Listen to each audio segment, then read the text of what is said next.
Hello everyone, welcome back to the channel. In today's educational surgical video, I am presenting the case of a 25-year-old married female who was admitted to the hospital with severe abdominal pain. This narration is intended for medical education only, and all patient identifying information has been removed to maintain complete confidentiality. The patient presented with severe pain in the right upper part of the abdomen.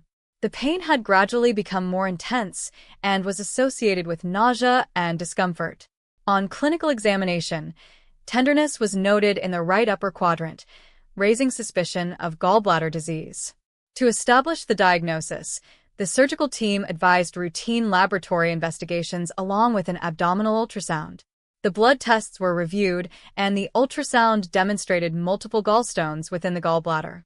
Based on the patient's symptoms, clinical findings, and imaging results, the diagnosis of symptomatic gallstone disease was confirmed. Because the patient's pain was severe and persistent, conservative treatment was not considered sufficient. The surgical team explained the diagnosis, treatment options, expected benefits, and possible complications to the patient and her family. After informed written consent was obtained, the patient was prepared for surgery. The patient was shifted to the operating theater, where standard preoperative protocols were followed. Intravenous access was secured, prophylactic antibiotics were administered, and general anesthesia was induced.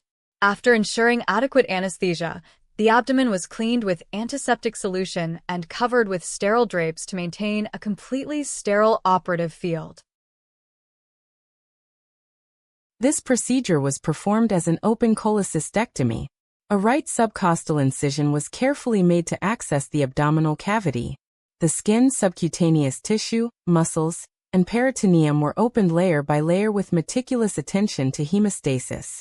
Once the abdominal cavity was entered, the liver and gallbladder were identified and exposed using appropriate retractors. The gallbladder appeared enlarged and contained multiple gallstones. Careful dissection was performed around Callo's triangle to clearly identify the cystic duct and cystic artery. Preservation of the surrounding anatomical structures was a priority throughout the procedure.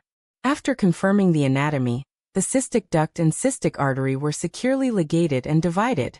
The gallbladder was then gently separated from the liver bed using electrocautery, while maintaining excellent hemostasis.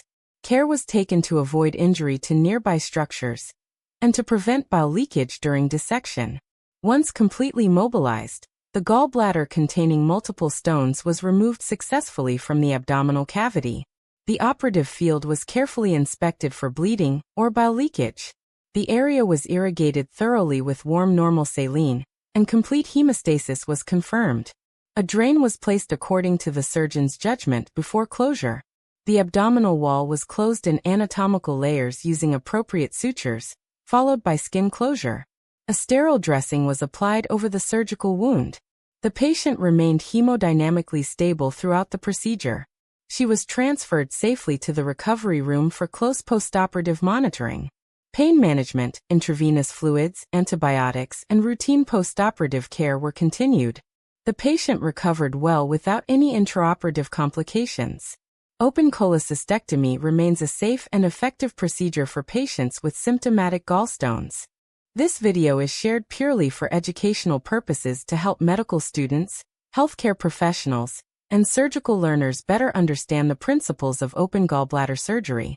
Surgical procedures should always be performed by qualified surgeons in properly equipped hospitals, while following established